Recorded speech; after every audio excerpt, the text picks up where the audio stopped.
Hello everyone, మీరు ఇక్కడ చూస్తుంది సిల్వర్ ఫిష్. దీన్ని సిల్వర్ ఫిష్ ఎందుకన్నారంటే ఇది చూడడానికి మనకు బయట ఎలా ఉంటుందంటే కొంచెం సిల్వర్ షేడ్ అండ్ ఫిష్ లాగానే ఉంటుంది. సో అందుకని సిల్వర్ ఫిష్ అని పేరు పెట్టారేమో.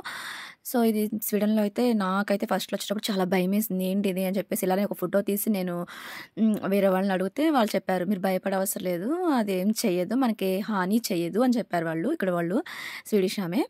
సో ఓకే అని చెప్పేసి ఇంక అనుకుని కొంచెం భయం అయితే పోయింది, కానీ బట్ చూడడానికి నాకు ఏదో లాగా అనిపించేది. సో తర్వాత ఆమెను అడిగితే ఇవి రాకుండా ఉండాలంటే ఏం చేయాలంటే ఎక్కువ మోస్ట్లీ అది వెట్ ఏరియాస్లో ఉంటుంది, అవి లేకుండా చూసుకోండి మీరు డ్రైగా అని చెప్పేసి అంది. కోల్డ్ కంట్రీస్ కదా ఇది, సో ఎక్కువ వస్తాయి అనమాట ఇవి చలికి అట్లా.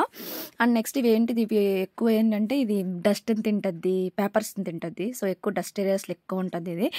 అండ్ నెక్స్ట్ వచ్చేసి ఇది రాకుండా ఉండాలంటే ఉన్నప్పుడు అవి చనిపోవాలి ఆటోమేటిక్గా అనుకుంటే వీళ్ళకి ఒక ట్రాప్ స్టిక్కర్స్ ఉంటాయి, అవి పెడితే అయిపోతుంది. ఇది వీడియో మీకు నచ్చితే లైక్ చేయండి అండ్ కామెంట్ చేయండి. Thank you for watching. Bye bye.